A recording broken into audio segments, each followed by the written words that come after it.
PM बहू। सुन जरा, ये पापड़ कैसा भुना है, सारा जला हुआ है। इसमें मेरी क्या गलती है? ये पापड़ ही अच्छी कंपनी के नहीं है। गैस पर रखो नहीं कि काले हो जाते हैं। अरे जब उन्हें रखा छोड़ देगी फिर काले नहीं तो क्या सफेद होंगे? सास बहू के बीच पापड़ का डिस्कशन चल ही रहा होता है कि अजीत भी वहां आ जाता है। मैं रखती हूँ कि जल जाता है। आप किसी दूसरी कंपनी का पापड़ मंगवाओ ना। जब से आई है पापड़ की कंपनी ही बदले जा रही है। समझ में नहीं आता इस बार कंपनी बदलूं या बहू। मम्मी, बहू बदलने के लिए पहले court case, police case, divorce, alimony, फिर दोबारा शादी, पता नहीं कितने खर्चे होंगे। जहाँ पापड़ की कंपनी बदलने में सिर्फ थोड़े पैसों का फर्क पड़ेगा। बाकी जैसा आपको सही लगे। वैसे तो एकता देश की प्राइम मिनिस्टर है, लेकिन घर में सास के सामने सिर्फ उसकी नकारा बहू, जिसके साथ किसी भी छोटी बात पर सास बहू की नोक-झोंक चलती रहती है, जिसमें अपने तर्क वितर्क की आदत से एकता हमेशा जीत जाती है। इन सब के बीच अजीत बस मजे लेता है। एक शाम अजीत टीवी पर न्यूज़ देख रहा होता है। सुनो जरा हटो, अब मुश्किल से एक छुट्टी मिली है। आज तो मुझे अपने सारे नाटक देखने हैं। अरे वो तुम कैसे देख सकती हो? उन्हें तो हम देखते हैं ना। हाँ, देश चलाना नाटक ही तो है। उस नाटक में तुम पैसे कमा रहे हो, उसी नाटक में लोग शांति से अपने घरों में बैठे हैं।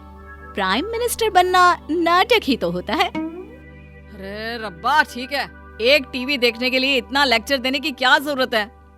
काश उस टीवी से ही शादी की होती, ना इतना लेक्चर सुनना पड़ता, और कम से कम रिमोट के जरिए उसकी सोच और आवाज तो बदल सकते।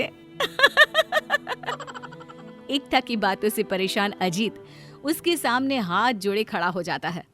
माता, मुझे माफ करो, यहाँ कोई रैली या शो नहीं चल रहा जो आपने भाषण शुरू कर दिया। अरे समझ में नहीं आता कौन सी घड़ी में तुमसे प्यार हो गया। वही घड़ी जब कॉलेज इलेक्शन के लिए भाषण दे रही थी। हाँ, और आज तक उसके लिए अपने आप को कोसता हूँ। ऐसा बोलकर पत्नी के हाथ में रिमोट पकड़ाकर अजीत कमरे में चला जाता है और एकता टीवी देखने लगती है, जिसके कुछ दिनों बाद उनके घर एक चिट्ठी आती है। अरे बताओ जरा, जो मुंह के सामने बोली बात नहीं सुनते, लोग उन्हें चिट्ठी लिख रहे हैं, जैसे पढ़ लेंगे। कौन मम्मी जी, किसकी बात कर रही हो और चिट्ठी किसके लिए है? नेता बहू, उन्हीं की बात कर रही हूँ। तुम्हारे लिए चिट्ठी आई है। ऐसा बोलकर सास एकता के हाथ में चिट्ठी पकड़ा देती है, जिसे पढ़कर एकता इमोशनल हो जाती है और वो देखकर सास और पति हैरान रह जाते हैं। मम्मी, ये सच में रो रही है या मेरी आंखें खराब हो गई है? अरे रो तो रही है, पर जिसे आज तक उसकी विदाई या प्याज भी नहीं रुला पाई, उसे एक चिट्ठी ने कैसे रुला दिया, ये तो जानना ही पड़ेगा। बात जानने के लिए दोनों एकता के पास जाकर उसे चुप कराते हैं।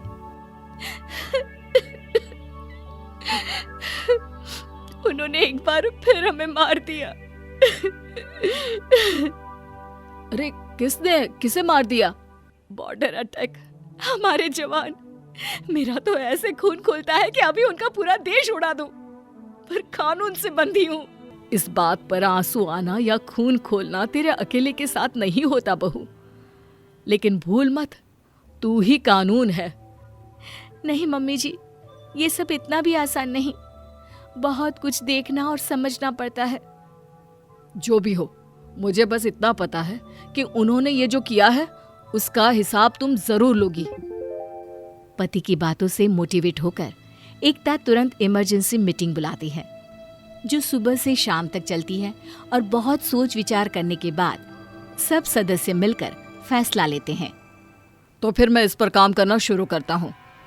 पीएम ऑफिस से ऑफिशियल लेटर पहुंच जाएगा। मीटिंग खत्म होने पर सब मंत्रियों और सदस्यों के वहां से जाते ही सास और अजीत अपने सवालों का पिटारा लिए एकता के पास पहुंच जाते हैं। तो क्या सोचा? देख, अगर किसी भाषण का प्लान है तो अभी कैंसिल कर दे। हाँ एकता, पब्लिक बेफिजुल के वादे सुनकर पक गई है, टाइम कुछ करने का है। मैं हमेशा से जो बोलती हूँ वही करती हूँ। आप लोग टेंशन ना ले, सब कुछ प्लान हो गया है। लेकिन मैं अभी किसी को कुछ भी नहीं बता सकती। ये कहकर एकता दोबारा अपने ऑफिस में चली जाती है। इसी तरह दिन और दिन के साथ महीने बीत जाते हैं, लेकिन कहीं भी बॉर्डर हमले की ना कोई बात होती है, ना ही देश उसका जवाब दे रहा होता है, जिससे घर वाले भी एकता से नाराज रहने लगते हैं। अरे पहली बार इस नकारा पर भरोसा करने का मन हुआ, पर इसने उसे भी डुबा दिया। मम्मी जी, मैं काम पूरा होने से पहले उसका ढिंढोरा नहीं पीटती। अरे पर इतने महीने बीत गए, तुम्हारा ये काम और कितना लंबा चलेगा? लेट मी गेस, अगले इलेक्शन तक, जिससे तुम दोबारा चुनाव जीत सको। पति की बात सुनकर एकता गुस्से में वहां से चली जाती है और उसके अगले ही दिन उनके घर धमकी भरी चिट्ठी आती है, जिसे इस बार सांस पड़ती है और उसकी आंखें फटी रह जाती है। ये सब क्या है? हमारे घर में धमकी भरी चिट्ठी क्यों आ रही है? कौन है ये लोग जो तुझे मारना चाहते हैं?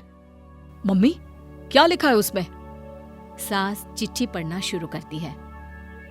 यह कल की आई तुम्हारी नई प्रधानमंत्री अपने आप को कौन सी झांसी की रानी समझती है जो हमसे पंगा ले रही है।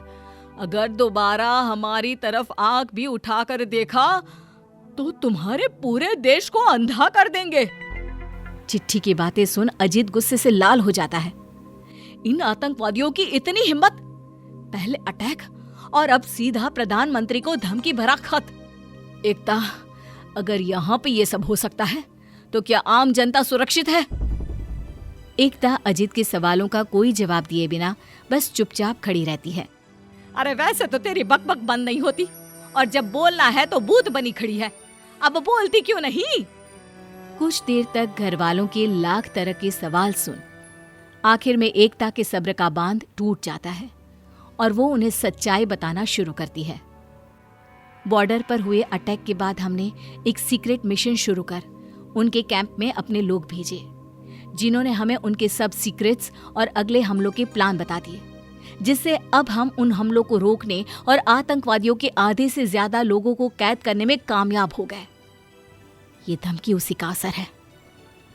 तुमने इतना कुछ किया और हम यहाँ बस शक करते ही रह गए। क्या फायदा, अब तो खतरा पहले से ज्यादा बढ़ गया।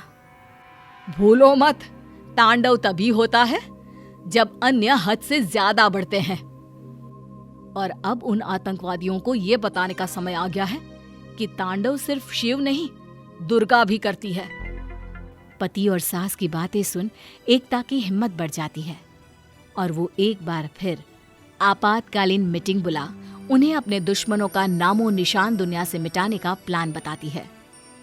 लेकिन मैडम प्रधानमंत्री, इतना बड़ा प्लान और काम इतनी जल्दी कैसे होगा? सबकी मदद से। अब एकता अपने मित्र देशों, जनता और सारी फोर्सेस की मदद से प्लान शुरू करती है, जिसे सब नामुमकिन समझते हैं, लेकिन एकता उस पर टिकी रहती है और महीनों की कड़ी मशक्कत के बाद आखिर में हमला कर वो प्लान को पूरा कर ही लेते हैं।